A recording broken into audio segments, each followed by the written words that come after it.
Hello everyone, welcome back to my channel. This is Math Ideathon with me Vasugi. Now we are moving to chapter 4 linear inequation in one variable. So ஒரு variable மட்டும்தான் பர்டிகுலராக சொல்லியிருக்காங்க. First இதோட introduction and இதோட loss என்னென்னு மட்டும் பார்த்துக்கலாம். Properties பார்த்துக்கிட்டோன்னா next வீடியோவில் இருந்து சம் போடுறதுக்கு ரொம்பவே ஈஸியாக இருக்கும். ஸோ இது வந்து ஜஸ்ட் இன்ட்ரொடக்ஷன் தான். ஸோ லீனியர் இன்ஈக்வேஷன் ஃபஸ்ட்டு நம்ம ஹெட்டிங்க்கான மீனிங் பார்த்துக்கலாம். ஒன் வேரியபிள்னு சொல்லியிருக்காங்க. ஸோ ஒன் வேரியபிள்ன்றது என்னென்னா, வேரியபிள்ஸ்னாவே ஆல்ஃபபெட்ஸ் எக்ஸ். ஃபஸ்ட்டு வேரியபிள்ஸ்னால் என்னென்னு தெரியணும். வேரியபிள்ஸ்னால் எக்ஸ், ஏபிசி எல்லாமே டில் எக்ஸ் ஒய் ஜெட் வரைக்கும் எல்லாமே வந்து வேரியபிள்ஸ், அதாவது ஆல்ஃபபெட்ஸ் எல்லாமே வேரியபிள்ஸ்ன்னு சொல்லுவோம். கான்ஸ்டன்ட்னால் எதுவும் இல்லை, நம்பர்ஸ் எல்லாமே கான்ஸ்டன்ட்னு சொல்லுவோம். ஃபுல் நம்பர்ஸ் எல்லாமே நெகட்டிவாக இருக்கட்டும், டெசிமலாக இருக்கட்டும், ஃப்ராக்ஷனாக இருக்கட்டும், எல்லாமே கான்ஸ்டன்ட்னு தான் சொல்லுவோம். அதுவே இது வந்து வேரியபிள்ஸ்னு சொல்லுவோம். ஆல்ஃபபெட்ஸ் வந்து வேரியபிள் சொல்லுவோம். ஒன் வேரியபிள்னு சொல்லியிருக்காங்களே, ஒன் வேரியபிள்னால் ஒரு ஈக்குவேஷனில் ஒரே ஒரு வேரியபிள் மட்டும்தான் இருக்கணும். ஓகேவா?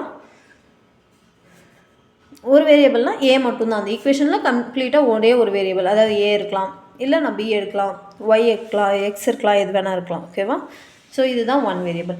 இப்போ பாருங்கள், லீனியர் இன்ஈக்வேஷன் சொல்கிறதுக்கு முன்னாடி நம்ம ஈக்குவேஷன்னா என்னென்னு பார்த்துக்கலாம். அதுக்கப்புறமா இன்ஈக்வேஷனுக்கு வரலாம். ஈக்குவேஷன்னாவே என்னென்னா, சிம்பிளாக சொல்லணும்னா ஈக்குவல் டு சிம்பிள் இருந்தால் அது வந்து ஈக்குவேஷன் சொல்லுவோம். ஈக்குவல் டு சிம்பிள் இருந்தால் ஈக்குவேஷன். ஈக்குவல் டு சிம்பிள் இல்லாமல் இருந்தால் அது இன்ஈக்வேஷன். ஈக்குவல் டு சிம்பிள் இல்லாமல் வேறு என்னென்ன வரும்? இது greater than, less than or equal to, greater than or equal to. நம்ம ஸ்டூடெண்ட்ஸ்க்கு மிகப்பெரிய டவுட் வந்து எது கிரேட்டர் தென் சிம்பிள், எது லெஸ் தேன் சிம்பிள்னு தெரியாத ஒரு டவுட்டு தான் நிறைய பேருக்கு இருக்குது. ஸோ ஃபஸ்ட்டு வந்து ஒரு ஷார்ட் ட்ரிக் மாதிரி சொல்கிற பாருங்கள். இந்த எல் மாதிரி சிம்பிள் இருக்குது பார்த்தீங்களா, லெஸ்ஸுன்றதுக்கு எல்லுன்னு யூஸ் பண்ணுவோம். ஸோ லெஸ்ஸுன்றதுக்கு இந்த சிம்பிளும் மென்ஷன் ஆகும். ஸோ இதை வந்து ஞாபகப்படுத்திக்கோங்க.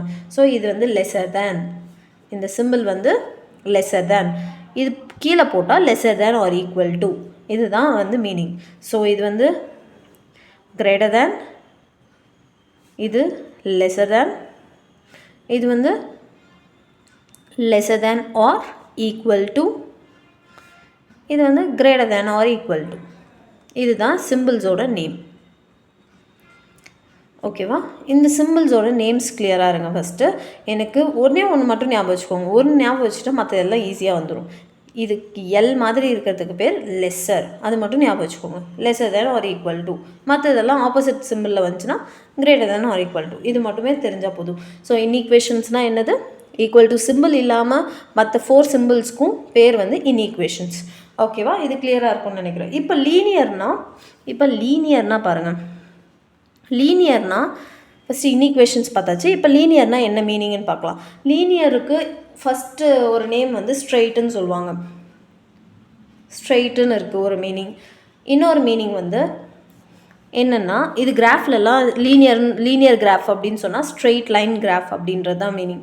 அதுவே இங்கே வந்து அல்ஜீப்ராவில் வந்து லீனியர் அப்படின்னா என்னென்னா, வேரியபிளுக்கு, இப்போ வேரியபிள் நான் நீங்கள் எடுத்தேன் பார்த்தீங்களா, ஒரே ஒரு வேரியபிள் தானே எடுக்க சொல்லியிருக்காங்க. அதோட ஹையஸ்ட் பவர் வந்து 1 இருந்துச்சுன்னா அது வந்து லீனியர்னு சொல்லுவாங்க. பவர் வந்து ஹையஸ்ட்டாக அந்த ஈக்குவேஷன்லே பவர் வந்து 1 இருந்துச்சுன்னா அதுக்கு பேர் வந்து லீனியர்னு சொல்லுவாங்க. ஸோ உங்களுக்கு கிளியராக இன்னும் புரிய வைக்கணுன்னா ஃபஸ்ட்டு லீனியர் ஈக்குவேஷன் சொல்கிறேன். லீனியர் ஈக்குவேஷன்னா ஏதாச்சும் ஒரு ஈக்குவேஷன், ஏதாச்சும் ஒரு வேரியபிள் எடுத்துகிட்டு, இப்போ பாருங்கள், இதுதான் லீனியர் ஈக்குவேஷன். ஏன்னா ஃபஸ்ட்டு ஈக்குவேஷன்னா என்னது? ஈக்குவல் டு சிம்பிள் இருக்கணும், இருக்குது. லீனியர்னால் என்னது? ஹையஸ்ட் பவர் 1 இருக்கணும். அந்த வேரியபிளுக்கு ஹையஸ்ட் பவர் 1 இருந்துச்சுன்னா அதுதான் லீனியர். ஸோ லீனியரும் இருக்குது, ஈக்குவேஷனும் இருக்குது. இதுக்கு பேர் தான் லீனியர் ஈக்குவேஷன்.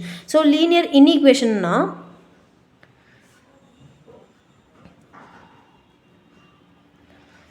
லீனியர் இன்ஈக்வேஷன்ஸ்னால் பாருங்கள், இப்போது இதே சம்மை தான் எடுத்துக்கிறேன். a + 2 greater than 5. ஸோ இன்ஈக்வேஷன் இருக்கா? இருக்குது. நெக்ஸ்ட் வந்து லீனியராக இது? எஸ். ஹையஸ்ட் பவர் வந்து 1. ஸோ இது வந்து லீனியர் இன்ஈக்வேஷன். புரிஞ்சுதா? ரொம்பவே சிம்பிள். இன்ஈக்குவேஷன் ஃபஸ்ட்டு செக் பண்ணிக்கோங்க, அப்புறமா லீனியரானு செக் பண்ணிக்கோங்க. லீனியர் இன்ஈக்குவேஷன் கண்டிஷன் முடிஞ்சு. ஓகேவா? இப்போ வந்து இதை வந்து சொல்லுங்கள். x² + 2x - 3 > 0. இப்போ வந்து இது லீனியர் ஈக்குவேஷனா இன்ஈக்குவேஷனான்னு மட்டும் சொல்லுங்கள். இதுதான் எக்ஸோட பவர். ஃபஸ்ட்டு இன்ஈக்குவேஷன். எஸ், இது இன்ஈக்குவேஷன் தான். ஏன்னா > சிம்பிள் இருக்குது. நெக்ஸ்ட்டு லீனியரா இல்லையான்னு செக் பண்ணணும்னு சொன்னேன். லீனியர் எக்ஸுக்கு பவர் வந்து 1 இருக்குல்ல, ஸோ லீனியர்னு சொல்லலாம்ல. நோ, நான் சொன்ன கண்டிஷன் என்னது? லீனியர்னா ஹையஸ்ட் பவரே 1ஆக தான் இருக்கணும். இந்த ஈக்குவேஷனில் ஹையஸ்ட் பவரே 1ஆக தான் இருந்தால் மட்டும்தான் அதுக்கு பேர் லீனியர். இப்போ பாருங்கள், இதுக்கு ஹையஸ்ட் பவர் என்னவா இருக்குது? 2ஆக இருக்குது. ஸோ இது வந்து லீனியர் கிடையாது. இதுக்கு பேர் வந்து குவாட்ராட்டிக். இது நெக்ஸ்ட் சாப்டரில் பார்ப்போம். இது வந்து ஹையஸ்ட் பவர் 2ஆக இருந்துச்சுன்னா அது குவாட்ராட்டிக்னு சொல்லுவோம். இந்த ஈக்குவேஷன்லேயே ஹையஸ்ட் பவர் 1ஆக இருந்துச்சுன்னா அது லீனியர்னு சொல்லுவோம். அவ்வளோதான் இதோட இன்ட்ரொடக்ஷன்.